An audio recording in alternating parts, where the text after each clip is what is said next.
one of my, well, he's a recent graduate of Cumberland High School, graduated last year, one of my top history students. Told him today what we were going to be doing, so he said he might show up because he's got maybe a story or two that he'd like to tell as well. But it's kind of interesting, there's always something serendipitous whenever special things like Tim showing up. I didn't realize till now that Margaret is his great aunt, so they are related one to another, so kind of cool right there, I think. Yeah. I got lots and lots of nieces and nephews. Oh yeah, and we're happy to have you back. We haven't seen you for a while. And thank You've been everyone sick. for the card. Very Yeah. thoughtful. All right. Okay, well, what I had envisioned is to turn out all the lights and turn candles on. But I don't think that's going to happen tonight, so I'm going to... Turn them out? Well, if you want, we can dim them. That camera's pretty sensitive, isn't it? You probably don't want them dim, do you? Not a whole lot. Okay, well, we won't dim it at all. Video takes a lot of light. Yeah, okay. All right. Well, I'm going to be talking about ghost stories. And Roger, you gotta start over again. sit down, Lou. I'm going to give you a tardy if you don't. Who likes ghost stories here? Oh, yeah. Okay, see, ghosts, you like them. Okay, ghost stories, there's something about them. I don't know what it is, but there's something about ghost stories that everybody, I know Elsie likes ghost stories. So we all get involved with these ghost stories, but I don't know where I got interested in them personally. Probably sitting around with my cousins, probably late at night whenever I was a little kid, and we probably had a candle or something, and everybody's telling ghost stories, and I probably got scared, but I just thought that they were great. But I'm going to start my ghost stories out right here at Cumberland County. Now, Coles County likes to claim Abraham Lincoln, but I'm here to say to you that it's actually Cumberland County that lays the greater claim to Abraham Lincoln.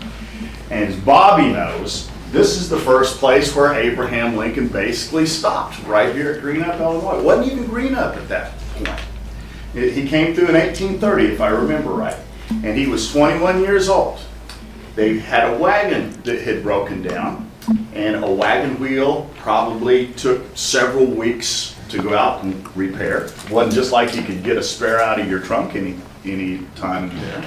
And supposedly, as the Lincolns stayed in this area, they made a few friends. We were the southern half of Coles County at that point, and the rock that is right out in front of the municipal building is the rock, Bobby will swear to this, that Abraham Lincoln sat upon, and I believe it too. Okay, so he fell in love with Cumberland County, but Coles County claims him. Well, see, we were part of Coles County until 1843, and then we had this split, so Cumberland County became its own place. But the Lincolns stopped here, they made friends here, and of course they just lived 9 miles up from us. Abraham himself didn't, but his stepmother and his dad did. So consequently, I think Cumberland County, in my mind at least, has a greater claim to Abraham Lincoln. But let's go back and look at him. Let's apply this to the ghost stories. 9 years old. Born in Kentucky, came up through Indiana. He had lived in a little small cabin in southern Indiana. For a while, it was just a 3-sided cabin. And his dad was a hard worker. His dad was about my size. Abraham was 6'4". His dad was probably about 5'5", 5'6", 5'7", somewhere in that vicinity. They had lived there in Spencer County, Indiana, for a year or two, and then his mom dies. And his mom dies from the milk sick poisoning, which has always been a curiosity to me, because first of all, if she died, why didn't the rest of the family die?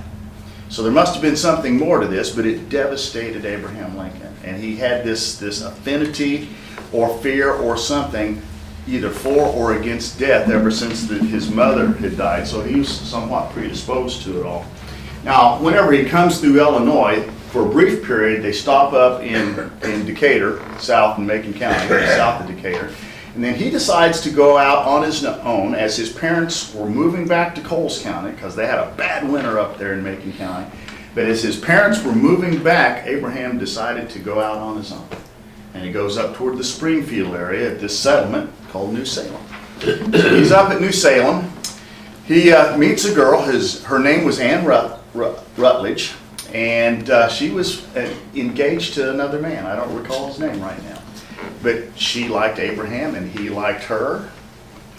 And so they kind of were promised to one another, but she was already pre-engaged, and she said she was going to break off the engagement, and the next thing you know, she dies. And she's 22 years old. So now he's lost the love of his life, Ann Rutledge. He had lost his mother, so this is a man of sorrows. This is a man of tragedy. She died of typhoid fever. So he gets married to another woman, obviously, coming up from Kentucky. They're a slave-holding family down there. Her name's going to be Mary Todd. They get married in 1842, and he kind of gets cold feet about this marriage. He doesn't know if he really wants to go through it. He breaks off the engagement with her. I don't know if he has a fear of women or not, but sooner or later after the engagement is broken off and after he went through a suicidal period in his own life, he decided that maybe it was the best thing to go ahead and marry her. So they married one another at the governor's, I guess the ex-governor's mansion. He was still kind of a mover and shaker in Illinois, and his name was Ninian Edwards. So they get married. They had 4 kids. In Springfield in 1850, their 3-year-old son, Eddie, dies. So we have another tragedy that's facing Abraham Lincoln, and Mary just can't bear it. Abraham is very, very sad about all of this. He doesn't know if he can even make it through, so he busies himself riding the circuit as his wife grieves, and he goes around, becomes his country lawyer, obviously. In 1851, I think it was, Bobby, you might be able to help me on that date, his dad dies at Goose Nest Prairie up here at Lincoln Log Cabin State Park. Now, we don't know exactly why he didn't do this, but he did not come back to his dad's funeral, which is another curious statement. I don't know why he didn't do it, and I don't know if anybody really knows why he didn't do it. I don't know if he didn't get along that well with his dad, or if it was too cold and icy in the winter to come back. But he didn't come back to his dad's funeral at all. Now, in 1860, obviously, he gets elected. And he's kind of a dark horse candidate. He's this western guy from the western part of the country, and the eastern big money doesn't really know if they're going to back him or not. So they invite him out to New York City in early 1860 to Cooper's Union, and he gives this big address, and that's where the rich people of the East Coast start falling in love with him. They said, yeah, we can really back this guy because he makes a whole lot of sense. He had this amazing political mind about him that could just see through an issue and analyze it just so quickly. And that's what caused the rich people, the East Coast backers, to back him. So he gets elected in 1860. Probably against all odds, because he kind of was an unknown compared to some of the other people that he was running against. And it was a 4-way election that year. But he gets elected, and either that night or sometime soon after his election, he's in his bedroom. He wakes up every single morning. He and his wife sleep apart. That was the trend back then. This is in the Lincoln household up in Springfield. And he gets up on the side of the wall, about where his face should be. He has this mirror, and this mirror is a shaving kit, more or less. He's got his shaver, he's got his little mug, he's got his frothy foam that he can put up there. And he reported having the strangest vision that he had ever seen. Because as he looked at himself in the mirror, he not only saw himself in his own reflection, but he saw a death's head there as well. It was almost to him like an omen of death. And that double reflection, where he saw his face and the death's head, scared him to his knees. And he kind of thought that at that point that he might not live through his term in office, because he knew the cataclysm was just about ready to start, which was the Civil War. Okay, so he gets elected, goes out to Springfield. He gives his farewell, at Springfield, he gives his farewell address, and he takes his 2-week-long trip out to Washington, D.C. Took a long time to get out to Washington, D.C. in 1860 on the train. And there's an assassination attempt on his life in Baltimore. He has to actually sneak into Washington, D.C. to avoid a possible assassination attempt. So wherever he was going, he either had these omens of death, these images of death, or he had been associated with death through his mother and his first love, his life. Civil War breaks out. Lincoln, probably to the South, is the direct cause of the Civil War. But to his own mind, he was trying to save the Union, which he did. And that's one reason he becomes one of my heroes. Now, my southern family down in Texas, they hate him to this very day. But Lincoln has a lot of tragedy. He is responsible for trying to protect a Union that ended up having more than 600,000 people die during the Civil War. Every family knew somebody who was going to die or did die in the Civil War. You'd send your sons. People from Cumberland County send their sons. Some people in southern Cumberland County's sons actually fought for the South. We were in this divided zone here. Maybe some of you have read that famous book that was written back in the 1960s about the Civil War down in Jasper County called Cross 5 Aprils. Have you ever heard that story? Pretty interesting story about a family that gets divided. And it's kind of a Civil War soap opera, but it was written back in the 1960s and pretty famous. Well, nonetheless, Abraham Lincoln starts to realize that he might be the direct cause for all of this death and misery that's occurring in the country at the time. Well, he is not immune to death in his own family, because in 1862, his second son to die, his name is Willie, gets sick in the White House. It's sometime in early February 1862. He's languishing upstairs while a ball is going on down in the first floor of the White House, and Willie dies that night. His dad and his mom keep coming back up, checking on him, but he passes away, and he too has typhoid fever. So the Lincolns start grieving again in the White House. Everybody, it appears, to be grieving all the time. The Civil War created a situation where, I guess it was more or less a popular fad or phenomenon, that hucksters, charlatans, would go around to different communities. And these hucksters or charlatans would say, well, if you have enough money, we're going to have a seance, and we're going to bring people together, and you will have the chance to have one more conversation with your lost son that just passed away in the Civil War. Well, this was big money back in the Civil War. So people all around different communities would have other men come in, and they would have these mass seances, 8, 10, 12 people at a time. And for a quarter or 50 cents, you could probably be part of this seance. You'd sit around a table, and then this leader of the seance would conjure up the spirits. He'd get into a trance. They'd have candles all lit around the area. He'd put himself into a trance, and he'd have people close their eyes, and then he would conjure up the spirits. And then he'd pick out somebody, probably the most vulnerable woman in the group. He'd say, I am receiving a message from your dearly departed son. And then this woman would almost faint, because this was a message from the beyond that was this son was going to contact her. And through a series of table tappings and elevations of the table, which is all just a bunch of hocus pocus, these people started thinking in reality that they were actually having conversations with their sons. Well, like I said, this was a phenomenon all over the country. The Northerners did this. The Southerners did this. It was probably the first mass hysteria that we had in our country, where people would really think that they're contacting their dearly departed sons. Maybe they were, and I'll just leave it right there. Well, the Lincolns did the same thing in the White House. Now, if we had a president of the United States that would go have a seance in the White House today, that would make international news, and we'd be looking at him like he was a nut job. But the Lincolns did it. It's not really reported whether he himself participated. He might have looked in on it, but his wife certainly did. Well, we keep on going a little bit further.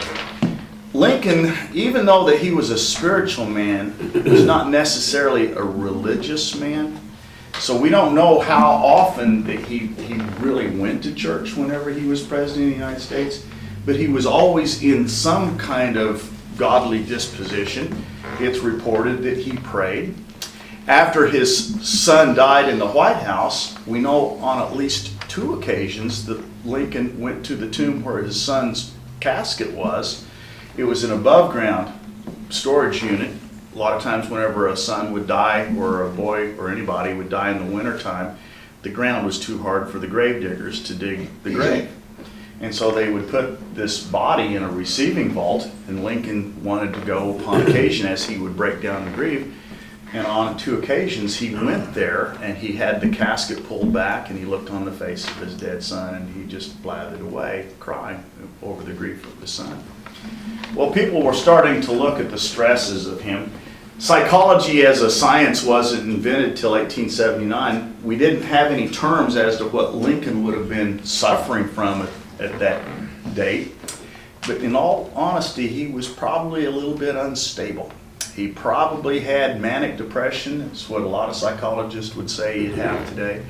Or he might have multiple personality disorder. So he was a little bit unstable. There's one famous story about him where he was telling one of his guffaw stories and he'd just be slapping his knee and laughing with his big belly laugh that he'd always laugh with. And then a messenger would come in, and this is a true story, come in, give him a message of how many people got killed at a particular battle, let's say Chickamauga. And so Lincoln would look at that. Now he had just been telling this big vast story, but he would look at this message. On this particular occasion, he fell down on the floor. He curled up into an infantile position, fetal position. He cried like a baby for 2 or 3 minutes. And then after he had his cry, he got up, wiped off his face, wiped off his tears, and resumed telling the funny story that he had just stopped, had been interrupted just a few minutes before. So he went from really up to really down to really up again. So was he kind of unstable? A lot of psychologists would probably say that maybe he was. Now, he kept having dreams in the White House, and one of his dreams was that it was a recurring one that began right around the time that the Civil War had broken out. And the story was that he saw himself on the front of a ship, and the ship was progressing across the ocean. He saw himself standing up at the bow of the ship like he was the commander of the ship of state.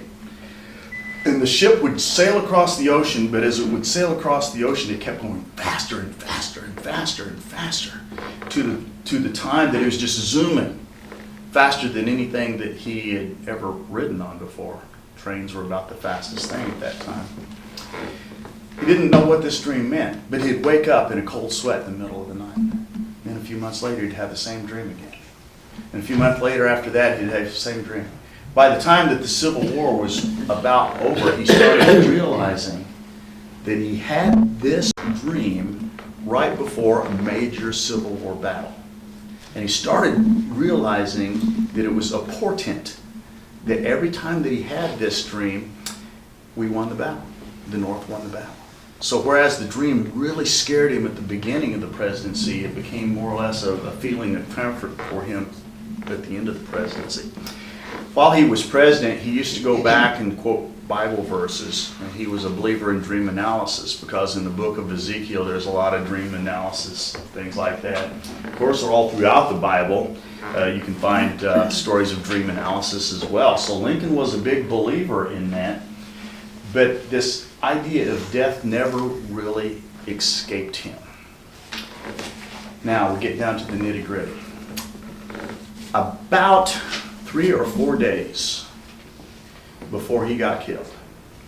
This would be the Tuesday or Wednesday after Lee surrenders to Grant at Appomattox. Lincoln wakes up in the middle of the night. Boom. At least he thinks he does.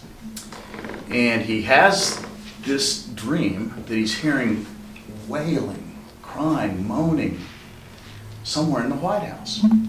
And in his dream, or whatever it was, he wakes up, he goes to the door of his bedroom, he follows the light to where the wailing is getting louder, which is downstairs. He goes down the stairs of the White House, he goes into the East Room, and he sees a bunch of mourners there. Maybe 1,000 people in the East Room.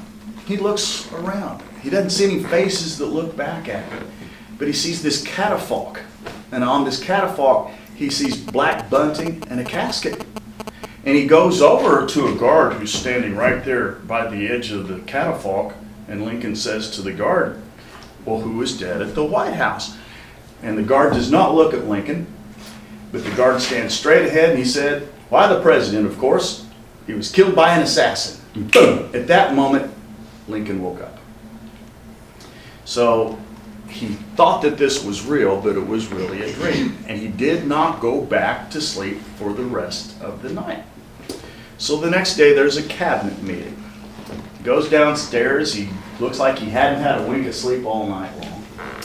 He sits down in his chair, and his cabinet officials say, well, Mr. President, you don't look like you slept a wink at all last night. You ought to be sleeping like a baby. Civil War's over. And Lincoln proceeded to tell the story. And he said, I just don't know what I can make of it. That it was a terrifying dream. That it was either Wednesday or Thursday. Now Friday, that Good Friday, we all know what happens. He goes to the theater, watches the play, and before the play is over, the assassin John Wilkes Booth comes into his president's box, puts that Derringer right behind his left ear, and proceeds to shoot Lincoln with that .50 caliber Derringer bullet. Lincoln just slumps over. They think he's dead. Well, they take him across the street to the Peterson house, and he dies at 7:22 a.m. the next morning. This would have been on Saturday. It had been April 15th. Got shot on the 14th. And by noon, people back here at Cumberland County had realized that the president was dead.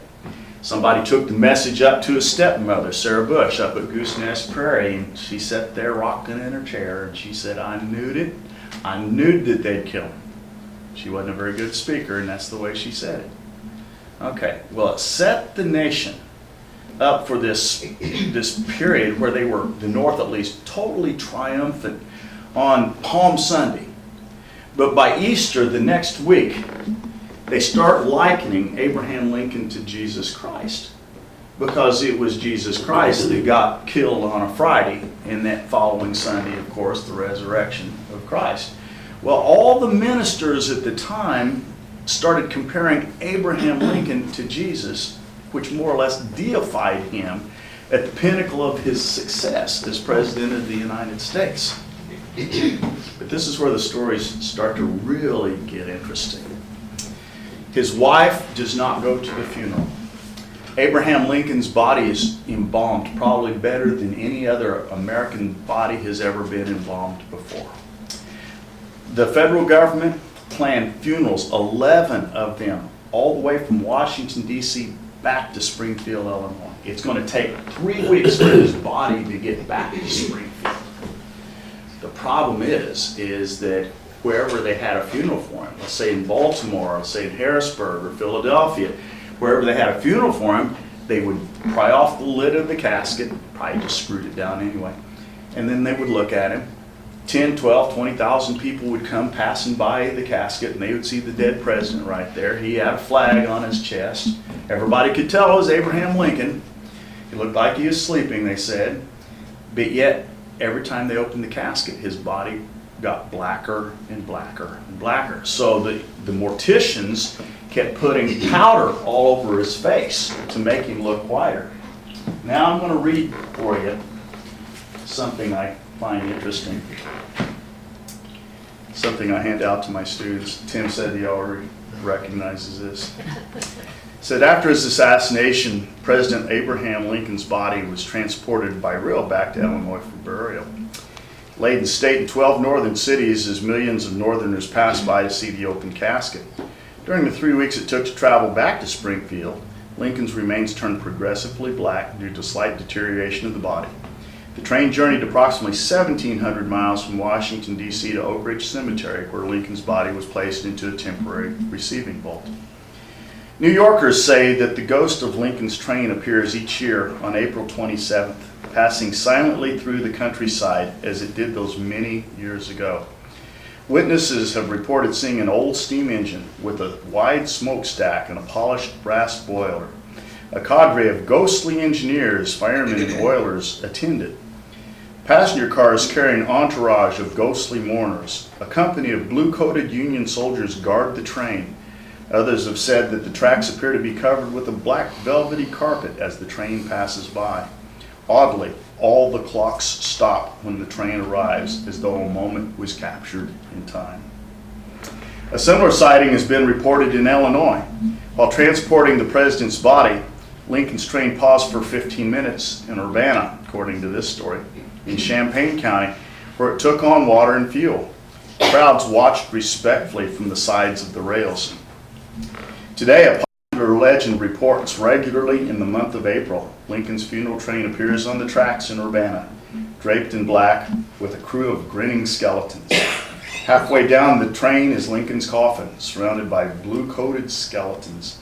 It passes silently, and the clocks in the area stop while it passes, later appearing 5 to 10 minutes behind. Now, I love stories like that. I think it's just really cool. But what do we make of it? So being the naturally inquisitive historian, either wanting to prove something for real or disprove it, I went back and I tried to find out what the path of Lincoln's funeral train was. Did it really go into Urbana? And it didn't. It didn't go into Urbana at all. It went straight from Chicago all the way down to Springfield. So we would have to discount that particular story. But you get into some of these things, and the stories about Lincoln get really interesting. Now, the story's not over yet.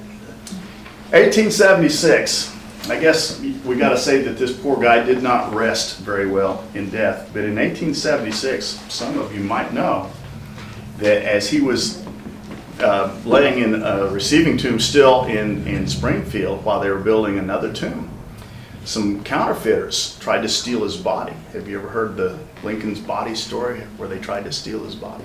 Well, they did.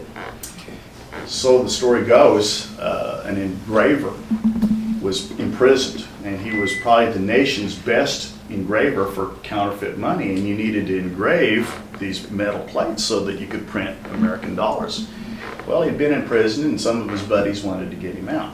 So in the middle of the night, they decided to go to Springfield and steal his body, steal Lincoln's body. They were going to take it up to Indiana Dunes, just a little bit south of Lake Michigan, but somebody had heard of this plot in some bar, I don't know if it's Chicago or Springfield, and the Secret Service had nabbed the people that were going to steal his body, just as they were starting to take the coffin out of the tomb. Now, for a long time, Lincoln's body then spent time at Oak Ridge Cemetery, either hidden under a bunch of work tools, grave digging tools that the sexton of the cemetery had in a building. And I've also heard stories that for a brief while they had taken Lincoln's casket and put it up in the attic of the state capitol building, where it was in a hallway up there for 3 or 4 years. Now imagine that. President of the United States' body's up in the attic of the capitol building, trying to preserve and protect it. Well, his son decided that as many times as his casket had been opened, and as many times as his father's body had been moved, that maybe it was finally time to put it in the tomb that he's resting in now. See, they really built that tomb earlier and it started falling apart, so they had to take Lincoln's body out while they rebuilt the thing, and then they were going to put Lincoln back in it. So around 1900 or 1901, they brought Lincoln's casket up. They could see this black casket. It had changed a little bit. It was dusty. They tried to polish it up, still had the silver on it like it had, and it had the letters A.L. for Abraham Lincoln on it, but they still weren't convinced that Lincoln's body was in there. So they decided to cut the face off the casket, just a little area, and they peered into this casket that supposedly was sealed by this time, and a young boy was the last to see Abraham Lincoln's body right there. He was still as hard as a rock. His body was black. That flag that I had told you about had pretty well disintegrated. He still had his chin whiskers on there, and it was said that you could still see Abraham Lincoln. They soldered that back closed. His son said, dig a 10-foot deep, maybe a 12-foot deep hole. We're going to put my dad's body down in there. We're going to put railroad rails over the top of it, almost like rebar, and I think they put 2 or 3 tons of concrete on top of it, maybe even more than that. So there's no way that we can look at Abraham Lincoln anymore. Now, is the story over yet? No. In World War II, whenever we were trying to plan for victory against Hitler, Winston Churchill would frequently be a guest at the White House, FDR's guest. And whenever he'd come across the ocean, he would be there for 2 weeks sometimes. Winston Churchill was one of the oddest men in world history. He could not function whenever he was sober. He could only function whenever he was drunk. And he also slept naked. And you might think that that's kind of a silly story. Well, what place does it have here? In the middle of the night, he's staying at the White House. Guess which room he's staying in? The Lincoln. The Lincoln Room. Okay. In the middle of the night, Churchill reports, and he told this story many times, hearing a knock at the door. Churchill gets up, no shame for anyone, totally naked, goes to the door, opens the door, totally naked, and sees Abraham Lincoln staring right at him. Now, a lot of people would say, what's going on here? Is this the vision of a drunk man? Is this an alcoholic stupor? Or did this really happen? And to his dying day, Winston Churchill said that he had met Abraham Lincoln, the ghost of Abraham Lincoln, at the White House. So we cannot say what really happened. But yet, it's an interesting story. I've been speaking for a long time, and the actual focus of my talk was supposed to be ghost stories in Cumberland County. So, before I get to that, I want to tell you another story. When my kids were young, we were down visiting my dad at Mount Carmel. At this time, he was living in an old house that had been converted from a church, and the church was built in the 1830s down there. Right before he had bought this old brick house, the woman who had lived there, a woman named Mrs. Harnish, had died. And everybody thought that she'd gone on a trip. She usually pittered and puttered around the house different times, especially in the springtime, and they hadn't seen her for a while, so nobody was too concerned for a week or so. After about 2 or 3 weeks, they said, well, you know, if she's on a trip, she ought to be back. So they got the local policeman to open the door, and they found her sleeping in her bed, which was down in the dining room, and she was deader than a doornail. Okay, so now she dies. Not much of a family to do much with the house. They auction everything off, and my dad buys the house.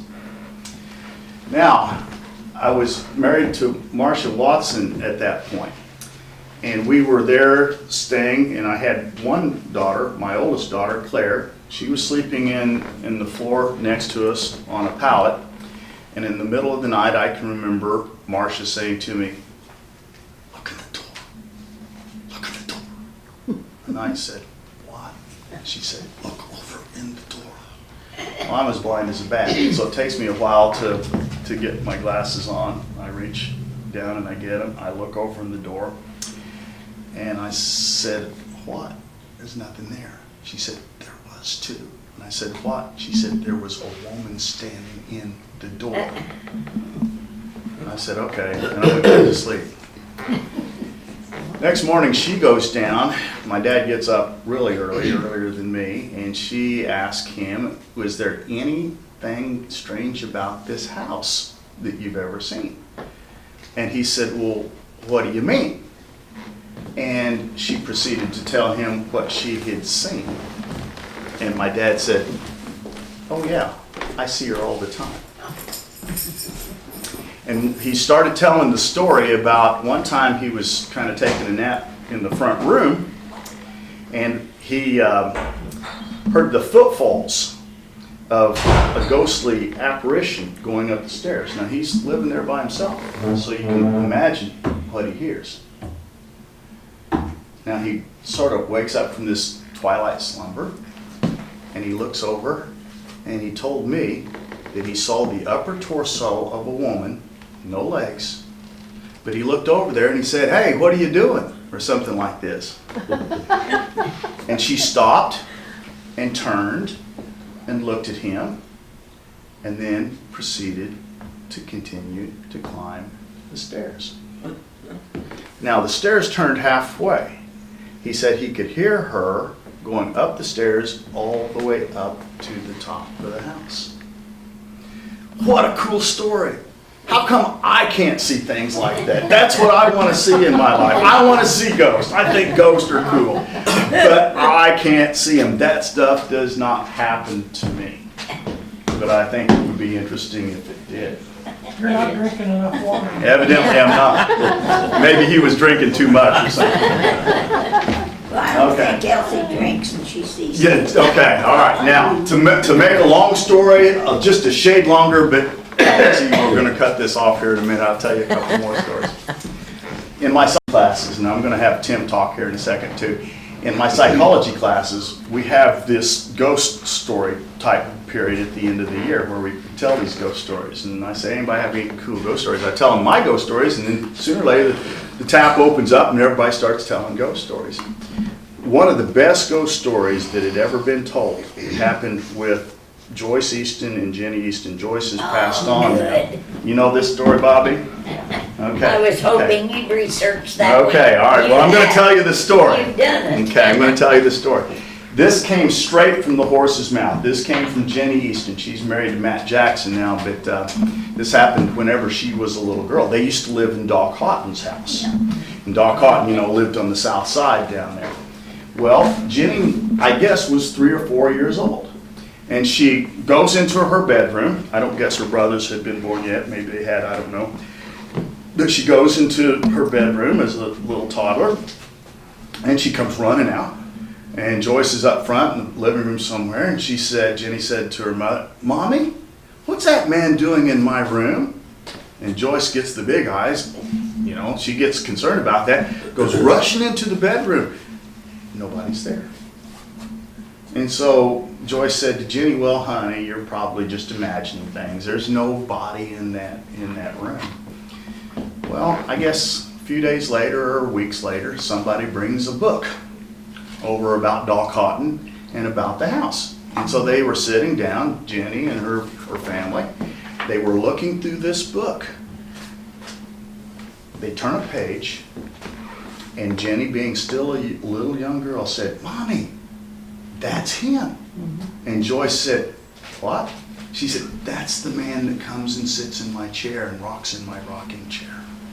And guess whose picture it was? Doc Houghton. Doc Houghton. Do you know any other variation on the story than that? No, but I do know that it happened several times they thought they saw him, and it was told to me by Grandma Joanne Okay, instead of Jenny. okay. But